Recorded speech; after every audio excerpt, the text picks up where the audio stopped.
예, 저번 시간에 이어서 교회 휴거에 대해서 저희가 보고 있습니다. 그 7과에서 봤던 영광스러운 부활의 몸을 휴거를 통해서 우리가 경험하게 된다는 것을 알고 있고, 그 휴거, 교회가 휴거되는 사실에 대해서 저희는 확신을 가지고 소망을 가지고 있습니다. 207페이지입니다. 오늘 하실 것은 교회 휴거에 이어서 나가는 207페이지 사망의 권능에 대해서 보시겠습니다. 207페이지 펴졌으면 같이 읽어보시겠습니다. 제가 읽겠습니다. 신자가 죽을 때 우리의 혼은 어떻게 됩니까? 사람의 구성이 세 분으로 되어 있다고 들으셨을 겁니다. 혼과 몸과 영으로 되어 있다고 알고 계실 겁니다. 영은 우리는 죽은 상태로 태어났기 때문에 주님 주 예수 그리스도를 받아들였을 때 그 죽었던 영이 되살아나고 주님과 교제를 나눌 수 있는 그런 사람이 되게 되죠. 혼은 믿지 않는 사람들은 그 혼이 어디로 가게 될까요? 지옥으로 바로 갑니다. 눈을 떴는데 지옥에 있었더라라고 부자는 그렇게 증언하고 있죠. 부자와 나사로에 의해서. 나사로의 경우에는 아브라함의 천사들에 의해서 아브라함의 품으로 옮겨졌다라고 성경에 기록되어 있습니다. 몸은 어떻게 되었습니까? 몸은 무덤에 들어가서 썩게 되었습니다. 그런데 우리가 주 예수 그리스도를 만날 때 그 몸 자체도 이제 주님의 몸과 같은 영광스러운 몸으로 변하게 된다라고 우리는 알고 있습니다. 성육신하신 그리스도께서는 자연스러운 인간의 몸을 취하셨고 또 사망을 통해서 사망의 권능을 가진 사탄을 멸하셨습니다.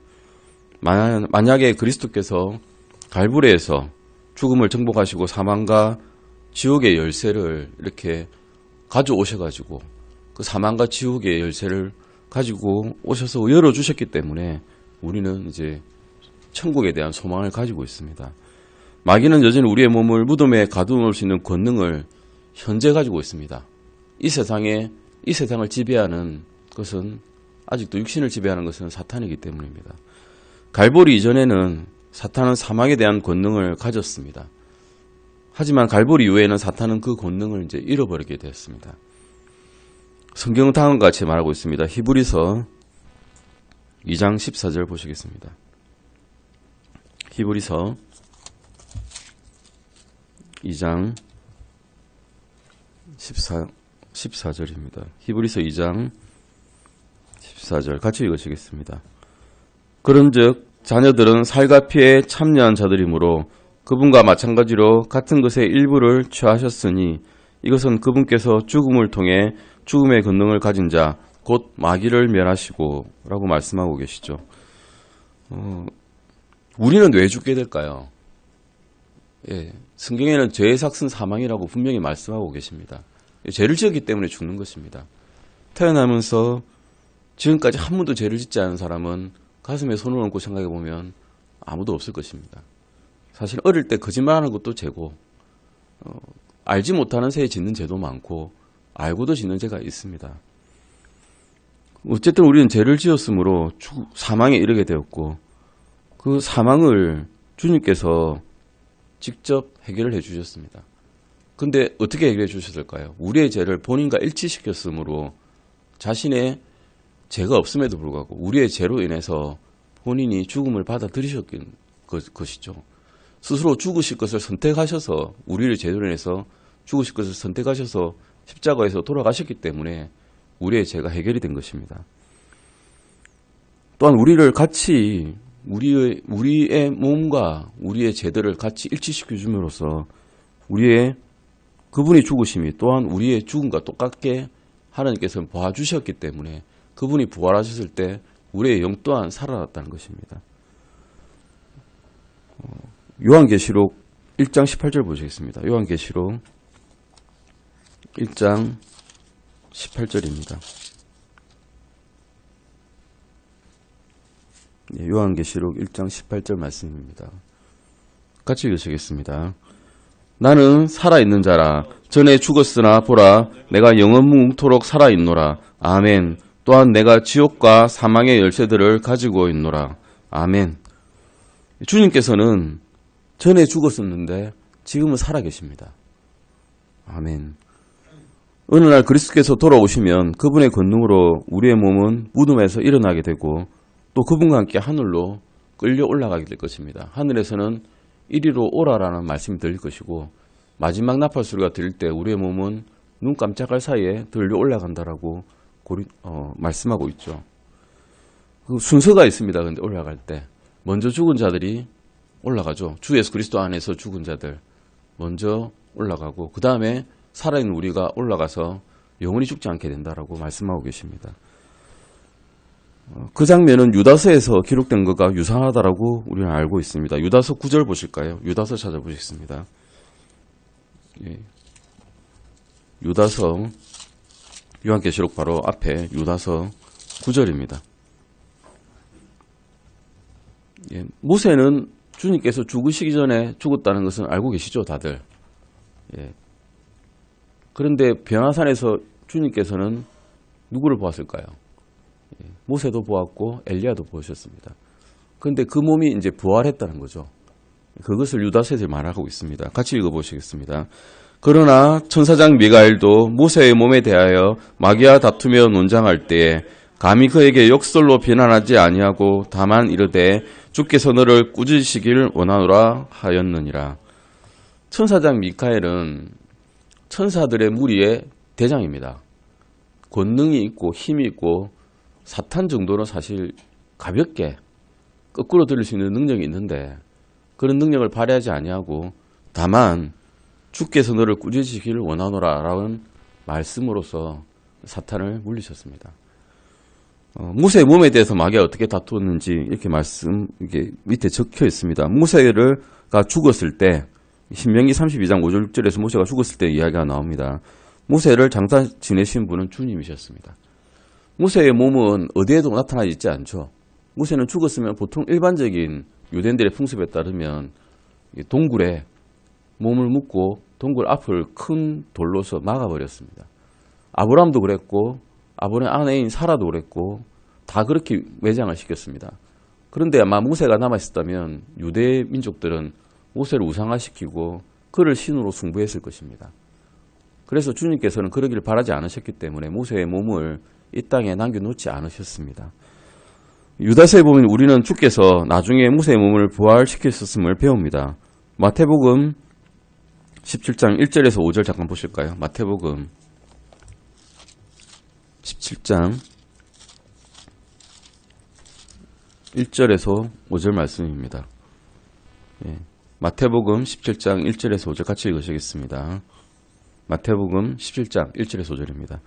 엿새 뒤에 예수님께서 베드로와 야고보와 그의 형제 요한을 취해 따로 그들을 데리고 높은 산으로 올라가사 그들 앞에서 모습이 변하심에 그분의 얼굴이 해같이 빛나고 그분의 옷이 빛같이 희게 되었더라. 보라, 모세와 엘리야가 그분과 이야기하는 것이 그들에게 보이거늘 그때 베드로가 응답하여 예수님께 이르기를 주여, 우리가 여기 있는 것이 좋사온즉 만일 주께서 원하시면 우리가 여기에 장막 셋을 짓되 하나는 주를 위하여 하나는 모세를 위하여 하나는 엘리야를 위하여 짓게 하옵소서 하더라. 그가 아직 말할 때에 보라, 빛나는 구름이 그들을 덮으니 보라, 그 구름 속에서 한 음성이 나서 이르시되 이 사람은 내 사랑하는 아들이라 내가 그를 매우 기뻐하노니 너희는 그의 말을 들으라 하시므로.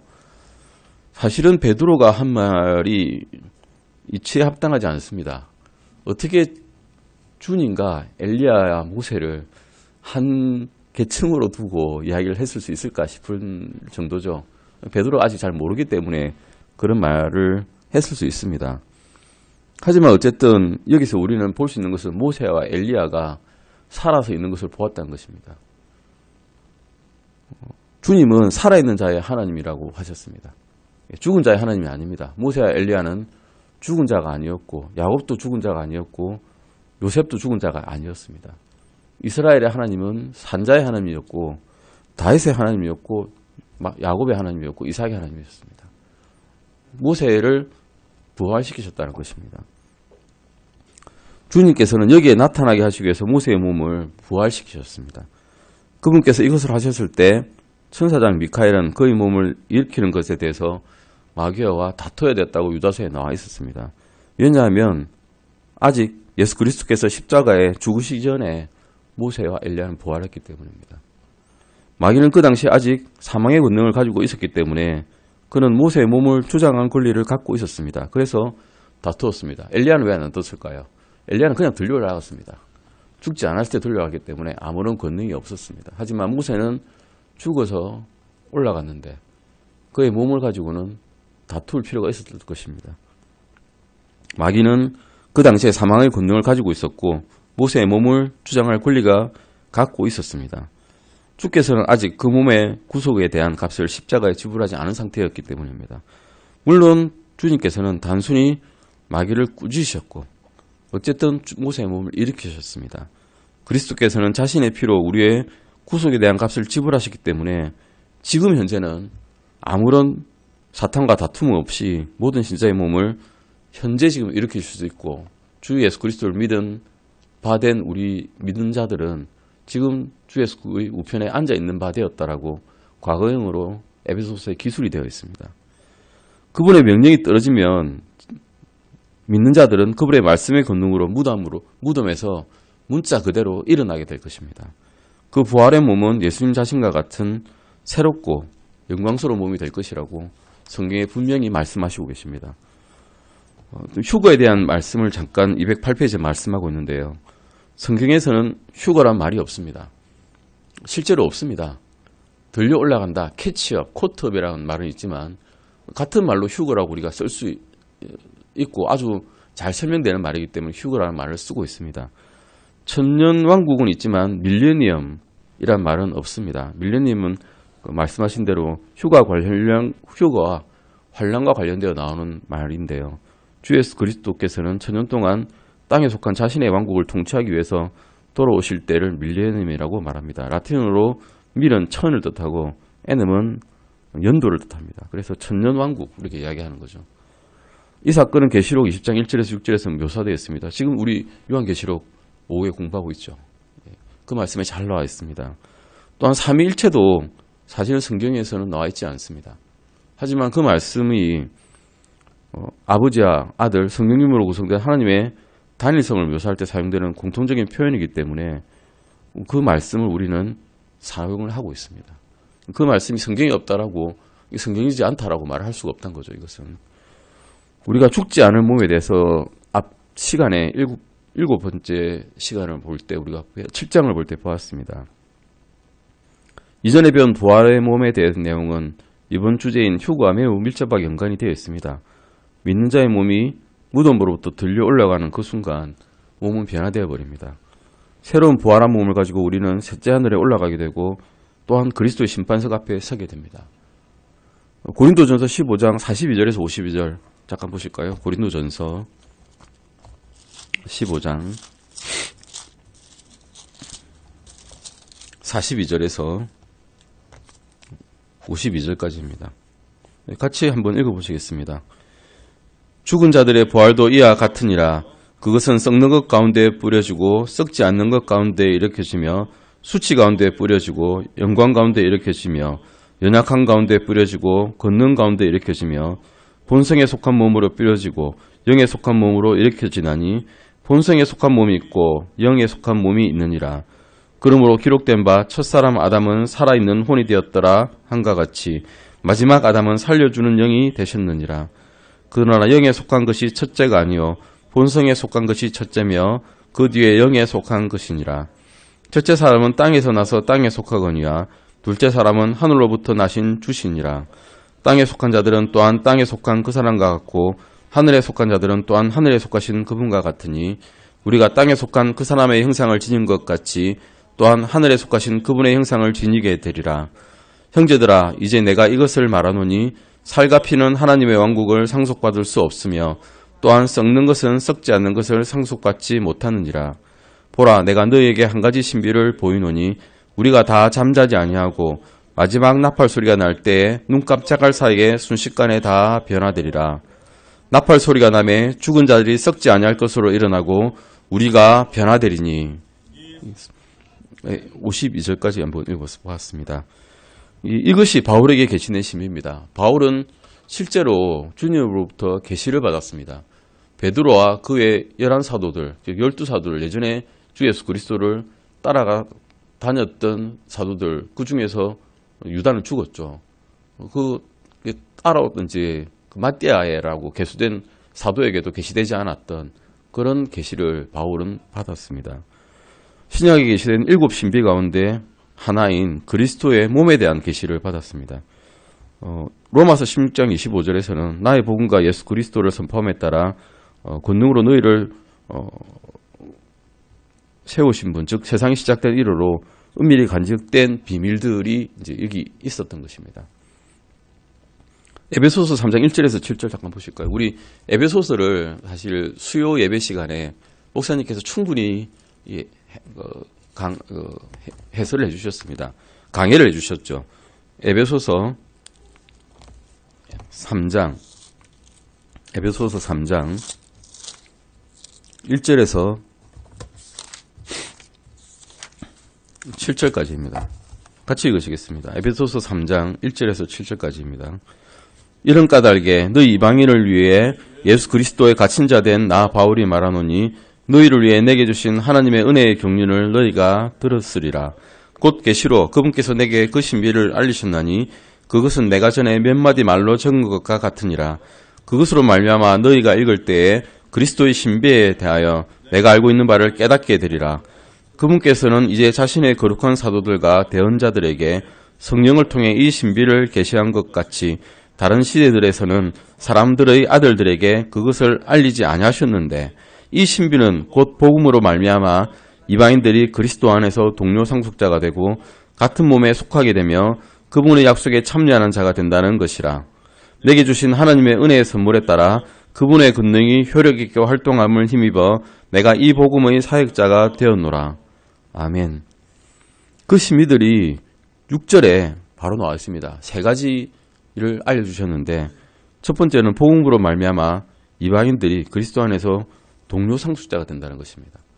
그 다음은 그 이방인들이 같은 몸에 속하게 된다는 것이고 또한 그 이방인들이 그분의 약속에 참여하는 자가 된다는 것입니다. 유대인들로서는 상상할 수 없는 일입니다. 우리는 주님께서 선택받은 민족이기 때문에 이방인들은 개와 같다라고 취급했던 사람들입니다. 심지어는 자신들의 피가 섞인 사마리아인조차도 우리의 민족이 아니기 때문에 너희는 개와 같은 족속이다 라고 직접 사실 예수님께서는 사마리아 여인에게 개에 비유하셨거든요. 이 진주를 개에게 돼지에게 던지는 것이 마땅하지 않다라고 주님께서 직접 말씀하셨습니다. 그렇게 취급했다는 겁니다. 그런데 주님께서 죽으심으로 인해서 우리가 이 약속에 참여하는 자가 되고 한 몸이 되고 주 예수의 비밀에 참여하는 자가 됐다는 이런 놀라운 사실을 바울은 계시를 받았다는 것입니다. 바울이 이 신약에 언급된 7 신비들 가운데 그리스도 몸의 형성에 관한 것을 보여주셨습니다. 우리가 이제 몸의 일부에 참여하는 자가 됐다는 것이죠. 바울에게 계시된 또 다른 신비는 성도들의 휴거에 관한 것이었습니다. 즉 고린도전서 15장 53절을 우리가 안 읽었는데요. 고린도전서 15장 53절 마지막 결론이죠. 15장 53절입니다. 휴거에 관한 우리의 몸의 부활의 신비에 관한 것입니다. 고린도전서 15장 53절 같이 읽으시겠습니다. 이 썩을 것이 반드시 썩지 아니함을 입고 이 죽을 것이 반드시 죽지 아니함을 입으리로다. 고린도전서에서는 이렇게 바울은 말했습니다. 51절에서 보라 내가 너희에게 한 가지 신비를 보이노니 우리가 다 잠자지 아니하고 마지막 나팔 소리가 날 때에 눈 깜짝할 사이에 순식간에 다 변화되리라 라고 말씀하고 있습니다. 인간으로서는 생각할 수가 없죠. 그런데 촉매 반응을 생각하면 이것은 이해가 됩니다. 어떤 물질이 다른 물질로 변할 때 어떤 물체가 에너지로 변할 때 촉매를 넣어줘가지고 변화되게 하는데 한 방울의 촉매만 넣었을 뿐인데 순식간에 색깔이 변하는 과학 실험을 해본 적이 있으실 겁니다.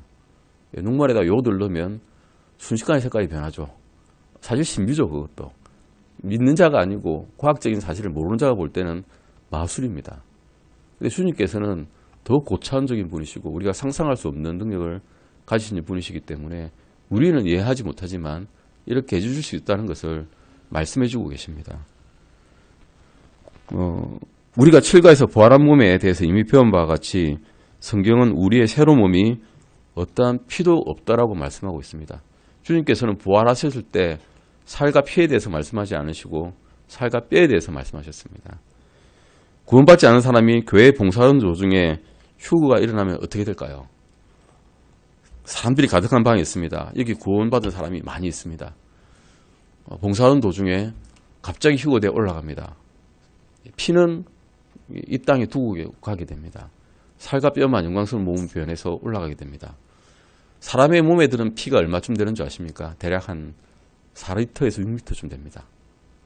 수백 명의 사람이 순식간에 들려 올라갔는데 그럼 남은 건 피는 여기에 출렁이고 있을 것입니다.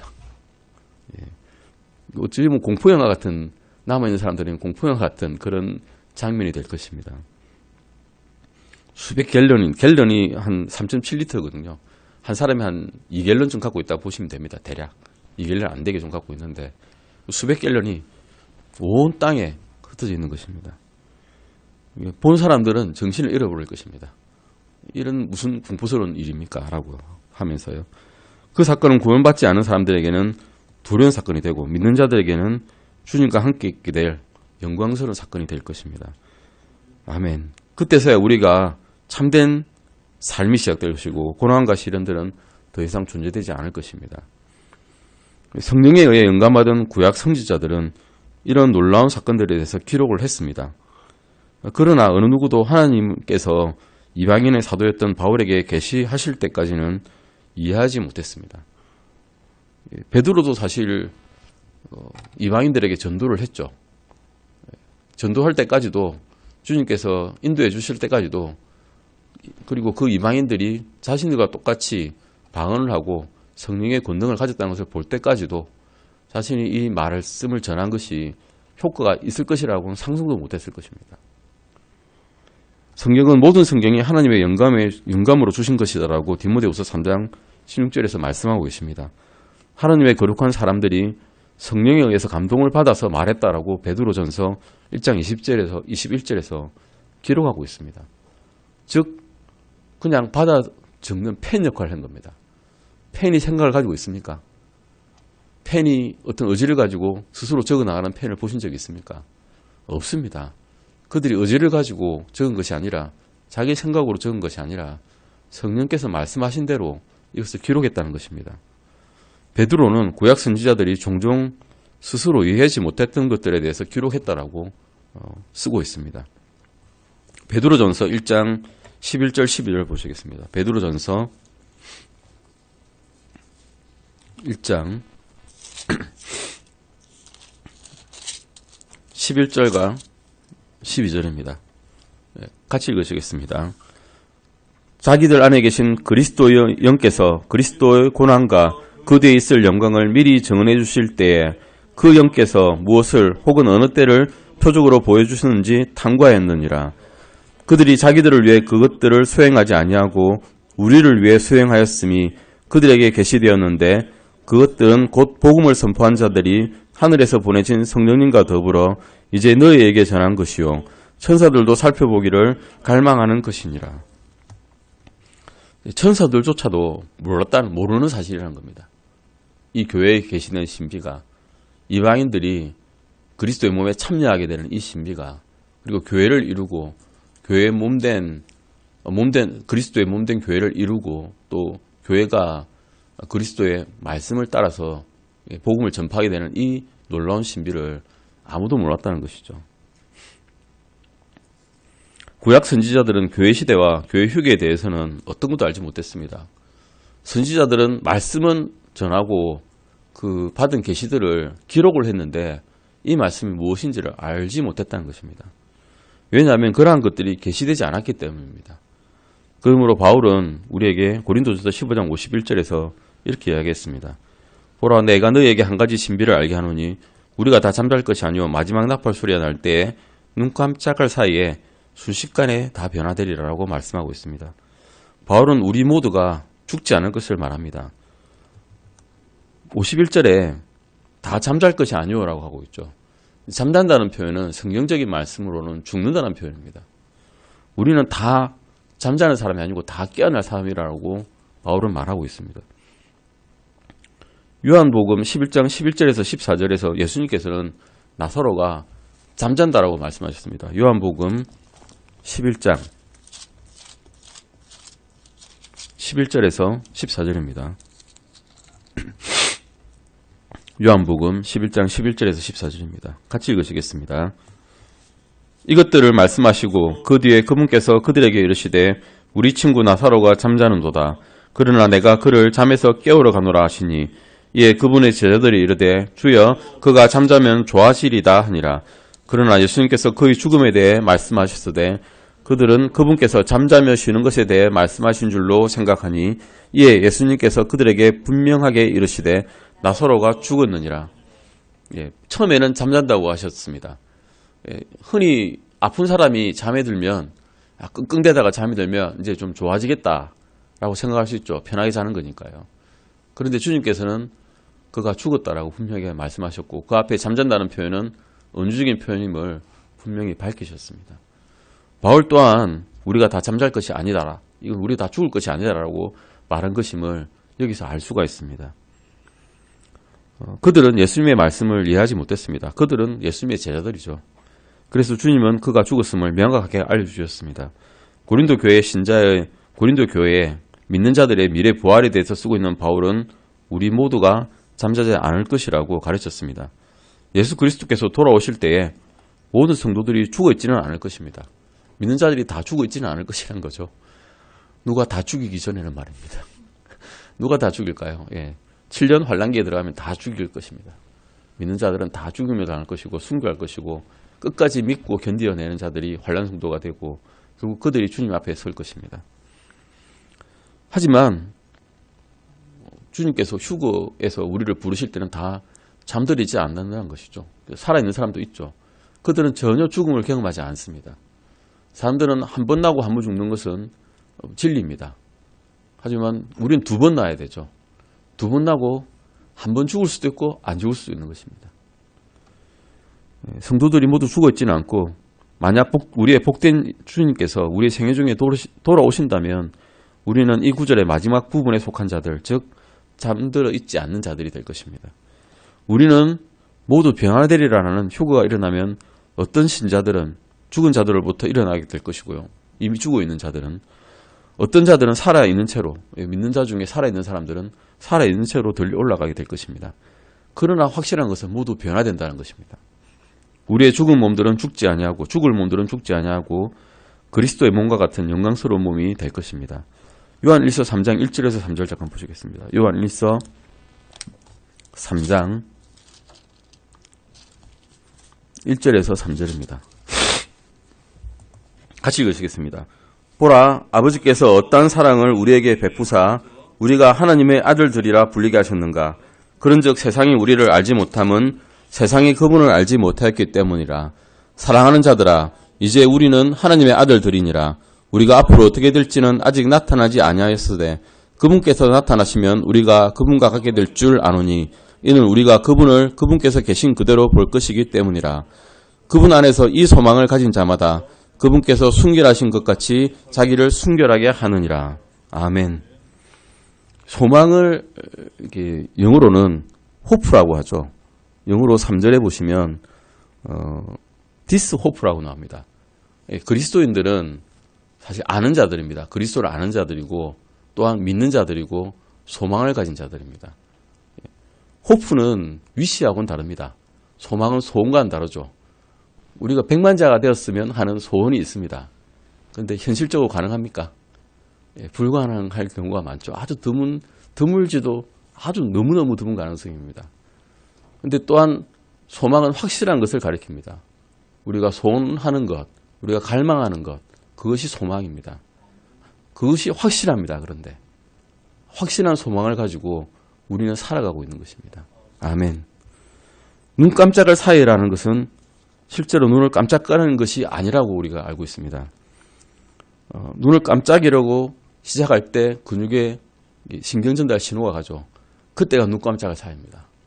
그리고 눈을 깜빡이는데 눈을 깜빡여도 우리는 앞에 안 보이지 않습니다. 눈을 감고 있으면 안 보이죠. 눈을 깜짝했을 때 안 보이지 않습니다. 깜짝인 순간에도 보고 있습니다. 왜냐하면 눈 깜짝할 사이가 1000분의 1초 정도 되기 때문입니다. 셔터 속도 1000분의 1초 눌러본 사람 있을 겁니다. 착각하는데 카메라를 보고 있는데 다 보입니다. 그 정도 속도입니다. 우리는 그것이 얼마나 빠른지 사실은 상상할 수 없습니다. 몸에서 느낄 수 없기 때문입니다. 그러나 그것은 휴거가 얼마나 순식간에 일어나는지를 나타내고 있습니다. 만약 어떤 구원받지 않은 사람이 우리 앞에 앉아있고 나팔 소리가 마지막 나팔 소리가 울렸고 그들이 눈을 깜빡이고 있는 그 상황에서 한순간에 우리는 없어져 버릴 것입니다. 하나님의 나팔 소리를 한번 알아보겠습니다. 고린도전서 15장 52절 한번 다시 보겠습니다. 고린도전서 15장 52절 한번 다시 읽어보겠습니다. 고린도전서 15장 52절입니다. 나팔 소리가 나매 죽은 자들이 썩지 아니할 것으로 일어나고 우리가 변화되리니 라고 나와 있습니다. 나팔 소리를 영어로는 at the last trump라고 되어 있습니다. at the last trump입니다. 마지막 나팔 소리라고 되어 있죠. 사실은 나팔 소리가 나매라고 되어 있지만 마지막 나팔 소리가 나매라고 하는 것이 맞습니다. 그러면 마지막 나팔 소리라면 첫 번째 나팔 소리도 있을 것이고 어찌 보면 중간에 나팔 소리가 있을지도 모르겠습니다. 어쨌든 마지막 나팔 소리가 날 때 우리는 순식간에 변화되고 하나님께로 주님께로 간다는 것입니다. 나팔 소리가라는 단어는 많은 성경 교사들에게 어려움을 주고 있습니다.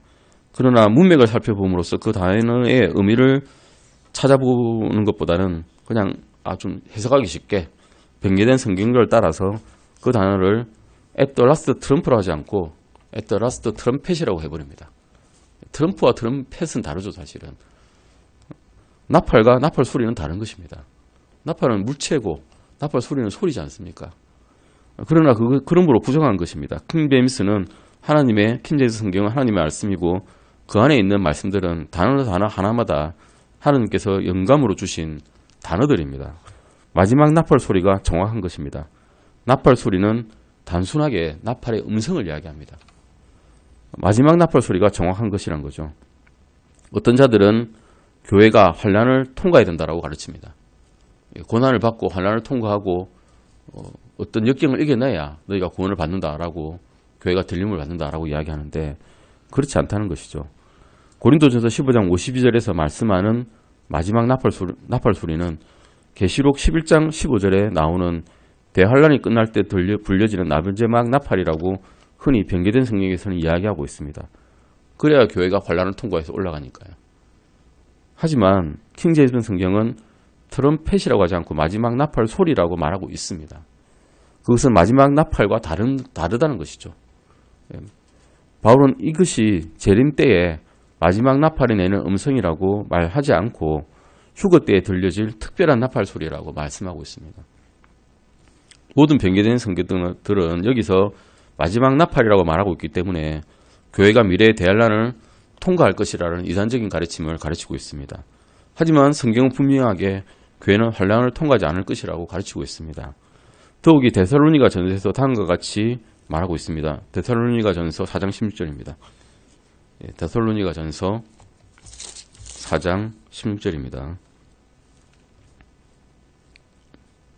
같이 읽으시겠습니다. 주께서 호령과 천사장의 음성과 하나님의 나팔 소리와 함께 친히 하늘로부터 내려오시리니 그리스도 안에서 죽은 자들이 먼저 일어나고 라고 말씀하고 있습니다.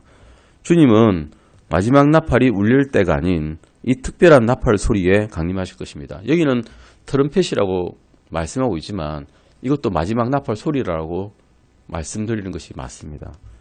그분께서 마지막 나팔 소리라고 말씀하셨기 때문에 나팔은 한 번 이상 울려 퍼질 것으로 보입니다.